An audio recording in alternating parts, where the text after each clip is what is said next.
si Neto. Tara, kain nga muna tayo. Adi, thank you for the first day. Siyempre, nandito naman tayo sa Myeongdong. Nagalamihan ko. Oh, di ba? The best ng cream na to, pang-pangalan. Mami, ang cute ng cats! I want one!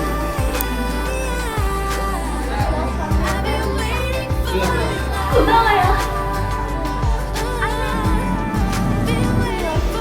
Lasag mo.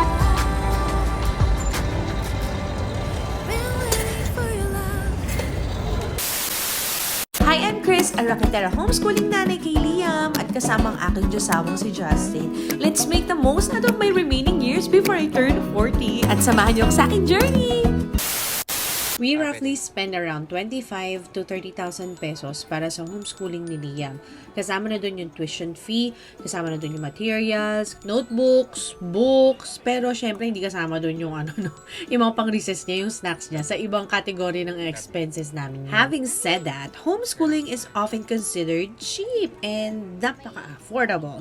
Pero syempre magiging depende to sa sitwasyon na. Like for example, yung natitipid ko, napupunta naman sa mga extracurricular activities ni Liam. Ando na yung foreign language, karate, swimming, drums, piano. At kagaya nito, nakakapag-travel kami dahil hino-homeschool namin si Liam. So, hindi lang hawak namin yung oras namin at oras ng kanyang pag-aaral, yung budget na napupunta dapat sa traditional tuition fee sa school na pagkamahal-mahal, nagagamit namin pang travel namin as a family. Grabe, may nakita akong post sa isa sa mga parang parenting group sa Facebook. Inaabot ng 6 digits, antindi kapag magtutuition fee sa isang traditional school. I will never understand why I have to pay that much. Tapos pag mag-e-exam ako pa rin magre-review at magtuturo. We just arrived in Seoul! We'll be spending a few days here bago tayo pumuntang Busan. So, dyan po ang Seoul Station. Dyan ang station galing sa airport. Dyan kayo bababa. Tapos yung bahay namin, dun! Dun yung Seoul Station. Tapos yung bahay namin, ayan lang, second floor. Ang dali-dali lang magdala ng maleta. Pabalik. At saka, pauwi. O, diba? Ang saya.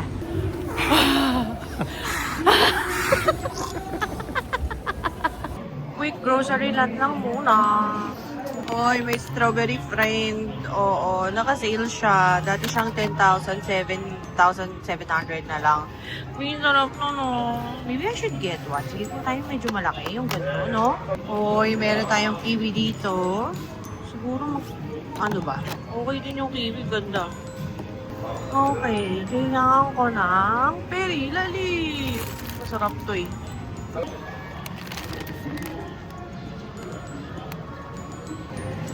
Nagpabit si Liam ng cheese. Laki niya ito. Meron ba yung halos 1 kilo na? Uy, dami yung option. Oh, so many cheeses. Balik nga tayo saglit dun sa usapang homeschooling. It can also get expensive, ha? It's not always cheap.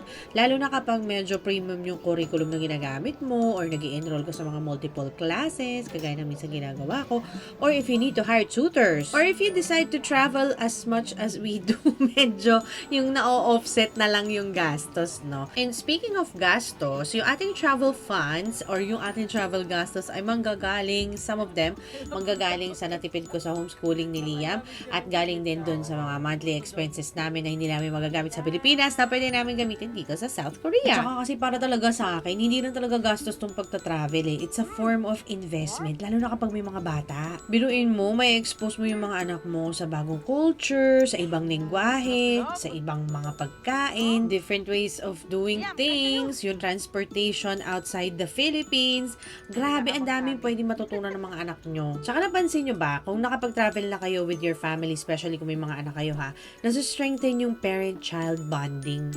Kasi lagi kang galit. Charis, hindi. Parang mas nalalabas nyo yung mga mas deeper feelings for each other. As a parent, ikaw yung fully present. Tapos, nasi-share nyo yung dalawa yung mga first-time experiences. Tapos, nakakapag-create kayo ng mga bagong core memories. At saka, alam nyo ba na nakaka-build ng adaptability and confidence ang pagta-travel sa mga anak natin, no? Kasi, syempre, mas nasasanay sila na maging flexible kapag nagbabago yung plano.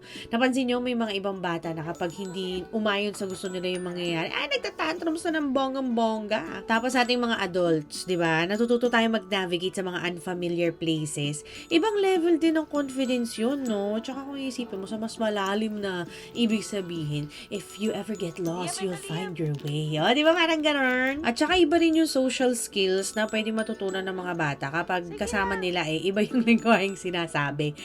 Though merong language barrier, napansin ko kay Liam, nakakapaglaro siya kasama yung mga Koreano mga bata dito or minsan nakakapag-interact siya sa mga locals, ganyan. So, may mga life skills talaga na hindi lang pwede ang school ang magturo. At ang pinaka-paborito kong lesson na pwedeng maturo ng traveling ay yung instead of saying na, Mommy, buy me this, nagiging ano na yan Daddy, naalala mo when we did this and that? Diba? Yung shift na yun, very powerful yun kasi it teaches value of experiences over things, which is for me, mas importante. Good morning! We are in a different kitchen, a different place. Andito tayo ngayon sa Seoul. Ito yung itsura namin Airbnb. Kagigising ko lang. Kaya ganyan yung itsura ng mami guys niya. Maliit lang yung aming Airbnb. As you can see, konting ganun ko lang. Kita nyo na yung kabuuan niya. Sige, magpe-prepare tayo breakfast. Good morning, Liam! Si Liam ay kagigising lang. Sige, mag-screen time muna siya. Habang ako ay maghahanda ng breakfast sa ating kitchen na pagkalait-lait. But thank you, Lord, kasi meron tayong dalang bigas. Nagdala ako ng bigas, friend. Straight from the Philippines para kay Liam to. Medyo nako-confused ako. Kasi meron tayong parang ano dito, crock pot or ano ba siya? Ano ba to? Rice cooker. Mayroon saksakan nasa sahig, pero saan ba ako dapat magluto ng kanin? Hindi ko alam kung dito ba dapat ako magluto. No? Dito na lang, para sure. I don't know! Saing na lang tayo.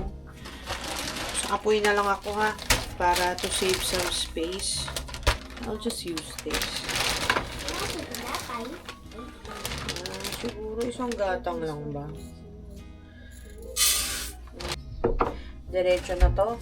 Dito sa Korea, malinis ang tubig nila. Diretso sa faucet.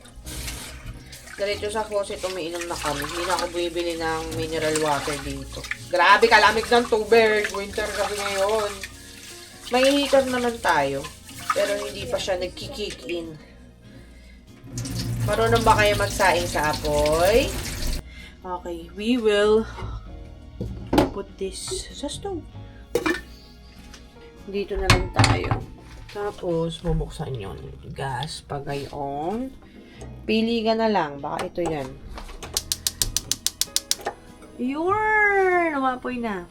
Ngayon, tayo ay magluluto ng itlog. Bumili kami ng strawberry tsaka kiwi kahapon sa grocery. Yung itlog nila dito, girl, medyo mahal. Nasa 27 pesos isang itlog. Alam nyo ba, nagdala ako ng pampalasa from the Philippines. Nakakaloka. Mga salsaya, oyster sauce, ganon. Kasi bala ko talaga na parang magluto-luto dito. Live a normal life, hindi laging dine out. Oh, saan ka pa? Dala ako ng herb salt. Oh, tsaka mga magic syrup and stuff like that. So, para hindi siya makontaminate, maglalagay na tayo. Scrambled egg naman ang gusto mangyari ng maliit. Huwag kang bugok ah. Bugok ba siya? Hindi! Biodegradable stuff. Itlog. Ang itlog. Pakita ko sa inyo. 1 kilo ng cheese ni Liam. Ayan pinapapak niya to. So, bumili kami 1 kilo. Kaso, huwag nyo masyadong iiwanan to sa room temp. Kasi kapag may heater sa bahay, magiging isang tipak siya. Okay, hi Liam. Oh, wait lang. Prepare kasi ba. Can you get that one? Oh, eto yung tira niya kahapon. Palagay doon. Eto yung tira niya kahapon. Kumain kami sa sanggipsalan. Nagdala ako ng sarili kong cheese. O, sige. Alagay ko yan mamaya on top. Alright, let's cook! Yan, a little bit to add fat and flavor. Because fat is flavor. Yun. Paano kayo mag-scrambled egg? Ako ginagalaw-galaw ko pang ganyan. Ang scrambled egg ng mami. Kaso dumidikit eh, no? Binili ko rin to kahapon kasi ang mga bata, mahilig talaga yan sa seaweed. Wala pa akong nakitang bata na hindi mahilig sa seaweed. Kasi nasa chichirya to. So, lalagyan natin to. Ito na, makakain na natin tong kiwi. Kahapon, nag-try kami ng ano nito, yung free taste. Ay, kasarap. Oo, ito ata yung kulay yellow na kiwi. Medyo dull ang knife. Ay, ang ganda, friend! Chichang! Juice. Ah! Perfect ang sabaw. Shot po na. Ang sarap! Ay, ang perfect ng sinaing natin, friend. Tapos lalagyan mo yan ng cheese para masaya yung mga bata. Ewan ko ba't nila gusto yung rice and cheese. Lagyan na natin siya ng seaweed. Kamayin ko na lang.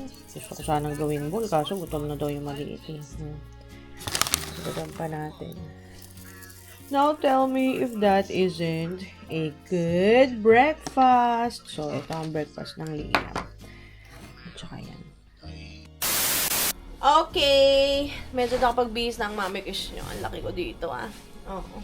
Anyway, nagdala ako ng kanyang workbook ni Liam para makakapag-homeschool pa din tayo. Ang lesson natin, Liam, today is... Homophones. Oh, you tell them, what are homophones? Homophones are words that sound the same but look and mean something different. Okay, can you give me some examples? Pair, Pair and pair. world, World yung umiikot. And then this one. ring.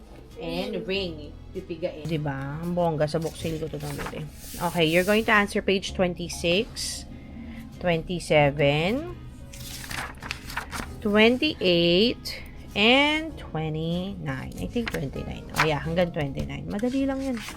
Pwede yung math. Mamaya, English muna tayo. Another fun day here in South Korea. Nakikita niyo yung mga mga plus. Dito kami sa doktor. Daddy Justin, papatingin natin. Magpapa-rhinoplasty daw siya sa noo. OOTD check. Pogi. Pero may tinatago siyang sikreto. Tagalin mo yung hat mo, love. Tagalin mo yung hat mo. Oh, diba? Kapish. Buti na lang, natatago siya. Lam, nagta-transform ka na, magiging opa ka na, Lam. Hindi ba avatar? So, nandito tayo sa, hindi ko alam kung nasundan nyo nung isa sa mga types namin sa Korea. Nagkasakit to. Diyan kami nagpunta. O, tara, may dermatology clinic daw dito. Let's go! Buti na lang talaga nakasalamin si Daddy. Natatago. Liam, Daddy mo nagiging Koreano na. Sumisingkit eh. Grabe, kahapon din naman ganyan yan, love. Yun, tingnan mo yung in between your eyes. Parang ka nagpa-rhinoplasty. Kaya nga eh. Tuloy na natin! Dito na tayo. I-nose bridge mo na sa noo. We're trying out another clinic kasi medyo 1 hour yung wait. Let's try Maypure kung okay dito. So, we were told that consultation is free. Siguro free na lang siya kung may procedure kang gagawin. Pero dahil magpapareseta kami, hindi ko alam kung anong plano nila eh. Pinaghiwalay nila kami. So, si Daddy Justin nasa isang room. Tapos, sabi ko, dahil nandun na rin naman din ako, patingin ko na lang din yung eczema or dermatitis ni Liam. So, kaming dalawa, magkasama sa separate room. So, ito yung itsura ng may passport number kasi, pero yan, itsura ng reseta nila. Printed. Tapos bawal mo ito piliin, Daddy. Pag pumunta ka sa pharmacy, kung ano yung sinabi mo. Yan talaga lahat. Oo. Kaso in Korean. Kaya talaga sa pharmacy ka bibili, hindi mo maintindihan. It is called Annyeonghaseyo Purobon. Thank you so much, Maypure. I highly recommend. Pakita mo yung schedule daw. Yung schedule. Yung location nito, malapit sa Seoul City Hall. Tapos, ilalagay ko na sa description box. Dito na tayo sa pharmacy. Bibili tayo ng gamot ni Daddy Justin. Namumutla na ako. Parang ako din kailangan ko ng gamot. Gamot o lip tint? Ang nakakatawa naman talaga dito sa Korean pharmacy, magkakasama na yung mga gamot or supplements na kailangan mo para lumakas ka. Ang Daddy Justin hindi maipinta ang mukha. Kinakabahan nga kami kasi baka mahal yung gamot. Wala naman kami travel health insurance. Can you recommend a health insurance na pwede gamitin sa Pilipinas tsaka abroad? Ang galing dito sa kanila. Naka-portion na kung ano yung iinumin mo. Pero magkaiba to, tsaka to labo. Di ba? Ito daw sa umaga? Ito sa gabi? Oh. Okay, ready na. Inumin mo na yan. Ang mura ng antibiotic dito sa kanila. Ayan oh.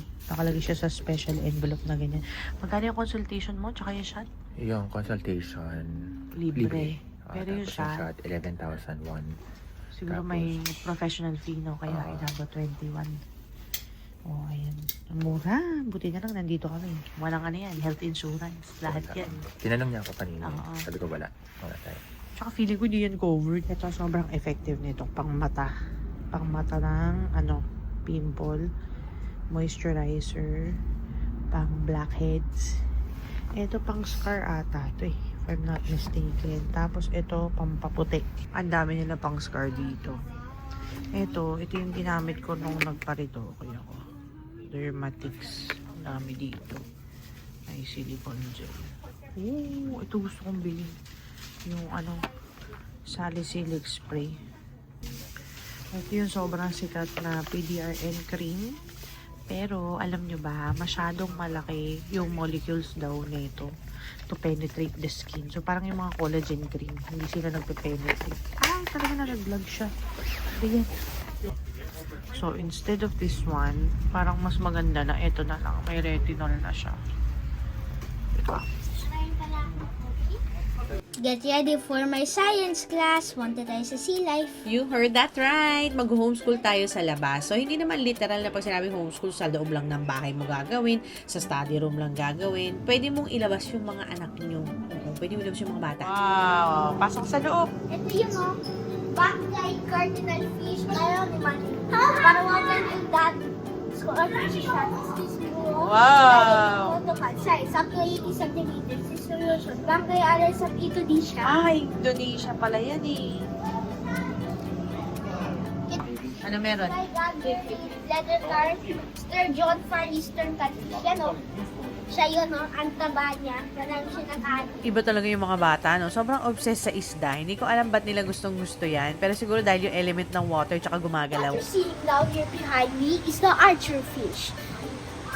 If bicycle like that, when it sees an insect or prey, it spits water and eat. And if it falls into the water, the archer fish will eat it. And there is this one Okay. is a leech. Long snout, barbel stem, common carp. Ano to? I don't know what that is. You tell me, you're the fish expert.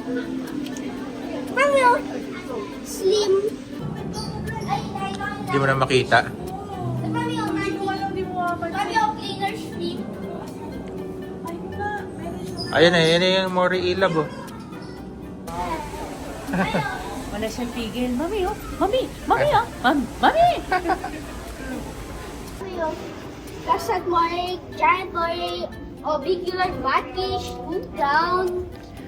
Alam nyo, nandun ako sa stage na sinusulit ko talaga kapag nagkukwento si Liam. Though minsan makulit siya, pero sabi ko, naku, darating yung time pag nag-teenager to, ayaw na ako nito kausap. Pero hanggat willing pa siya magkwento ng mga amazing adventures at stories niya. Talagang makikinig ang mami kids nyo. My gosh, iniisip ko pa lang yung pag nag-teenager na. Yung batang laging sobrang clingy, attached, madaldal, lahat sinishare sa akin.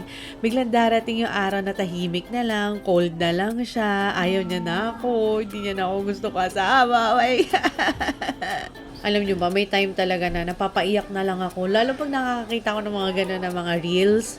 Naku, nakaka-relate ako kahit hindi pa teenager si Liam. Sabi ko, ano ba yan? Ba't ang bilis-bilis nilang lumaki? Parang hindi pa ako ready na dumating yung araw na ma-detach siya sa akin. Pero syempre, kailangan yun sa development nila, di ba? Na kailangan ma-detach siya sa nanay niya para hindi siya yung, yung mama's boy na negative na ibig sabihin, di ba?